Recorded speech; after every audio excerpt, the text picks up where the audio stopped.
بسم اللہ الرحمن الرحیم۔ درود پاک پڑھنے سے ہر مشکل حل ہو جاتی ہے۔ میری ایک دوست نے مشکلات سے نجات کا آزمودہ عمل بتایا کہ جو بھی مشکل ہو عشاء کی نماز کے بعد ایک تسبیح درود پاک کوئی سا بھی پڑھ کر سو جائیں اور عمل کے دوران کسی سے بات نہیں کرنی، انشاءاللہ مشکل حل ہو جائے گی۔ جو عمل بات کیے بغیر کیا جائے اس کی تاثیر بڑھ جاتی ہے۔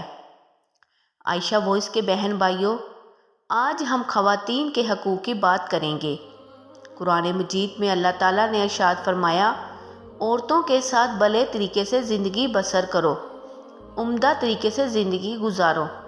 حجۃ الوداع کے موقع پر نبی کریم صلی اللہ علیہ وسلم نے فرمایا کہ تم پر تمہاری بیویوں کے کچھ حقوق ہیں اور تمہارے کچھ حقوق ان پر ہیں۔ وہ تمہارے پاس قیدیوں کی نہیں۔ ایک عورت جب اپنے گھر بار، اپنے والدین، اپنے رشتہ دار کو چھوڑ کر شادی کے بعد شوہر کے گھر آتی ہے تو ایک طریقے سے شوہر پر انڈیپینڈنٹ ہوتی ہے، شوہر کی ذمہ داری پر ہوتی ہے۔ شوہر کو یہ تعلیم دی گئی کہ وہ اس کے ساتھ احسان کا معاملہ کرے۔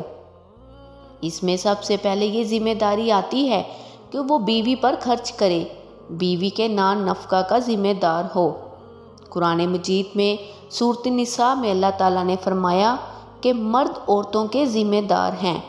شوہر پر پہلی ذمہ داری بیوی کی ضروریات کو پورا کرنا اور خوش دلی سے پورا کرے۔ حدیث میں آتا ہے، معاویہ کہتا ہے کہ یا رسول اللہ، ہم پر اپنی بیوی کا کیا حقوق ہے؟ آپ نے فرمایا، جب تم کھاؤ تو اس کو کھلاؤ، جیسا تم پہنو بیوی کو بھی ویسا ہی پہناؤ۔ یعنی کھانا پینا اور لباس مرد کی ذمہ داری ہے۔ عبداللہ بن عمر کہتے ہیں کہ رسول پاک صلی اللہ علیہ وسلم نے فرمایا کہ آدمی کو ہلاک کرنے کے لیے اتنا ہی گناہ کافی ہے کہ جس کا خرچ اس کی ذمہ داری ہے اور وہ پورا نہ کرے، یعنی اس کے بارے میں مرد سے پوچھ بھی ہوگی اور اس کے لیے نقصان دہ ہے اگر وہ اس ذمہ داری کو پورا نہ کرے۔ اللہ کے نزدیک وہ ہے، تم میں سے سب سے بہتر وہ ہے جو اپنے گھر والوں کے ساتھ سب سے اچھا ہے۔ گھر والے کون ہیں؟ بیوی اور بچے۔ اسلام میں سب سے پہلے ماں باپ ہیں، پھر میاں بیوی اور بچے، پھر بہن بھائی ہیں۔ یہ ہیں رشتے۔ آج کتنے لوگ دوستوں سے بڑی تمیز سے بات کر رہے ہوتے ہیں اور گھر میں آتے ہی لڑائی جھگڑے شروع کر دیتے ہیں، جیسے چنگیز خان سے بغداد پر حملہ کیا ہے۔ گھر میں تمیز سے داخل نہیں ہوتے، مسکراتے چہرے کے ساتھ داخل نہیں ہوتے، سلام نہیں کرتے۔ ایک صحابی نے حضور پاک صلی اللہ علیہ وسلم کی دعوت کی تو آپ نے فرمایا، عائشہ کو بھی بلاؤ تو میں آؤں گا۔ یہ تو ایٹیٹیوڈ ہے، یہ جو رویہ ہے زوجہ کے ساتھ۔ وہ صحابی بلا رہے ہیں نبی کو اور آپ کیا کہہ رہے ہیں کہ میرے ساتھ میری زوجہ کو بھی بلاؤ۔ یہ ہوتی ہے بیوی کی عزت۔ اور آج کل کے مرد خود سارا جہان پھر کے آ جاتے ہیں، دعوتیں اڑا رہے ہیں اور گھر میں بیوی کو پتہ ہی نہیں۔ میرے نبی نے فرمایا، سب سے اعلیٰ درجے کا مسلمان وہ ہے جو بیوی سے اچھا سلوک کرے۔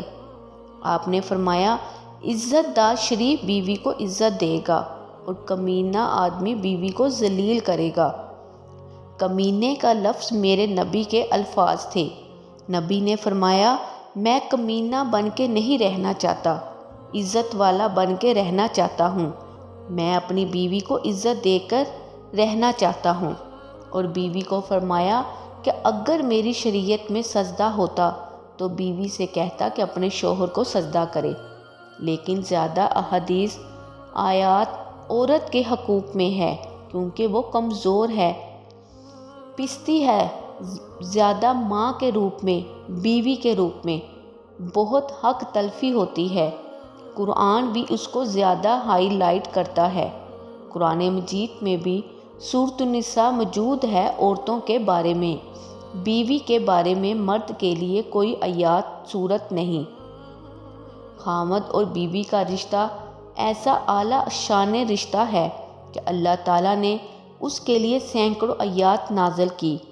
مرد کو سب سے اعلیٰ درجے کا مسلمان قرار دیا ہے جس کا بیوی کے ساتھ حسن سلوک اچھا ہو، اور نبی پاک صلی اللہ علیہ وسلم نے یہ کر کے دکھایا ہے۔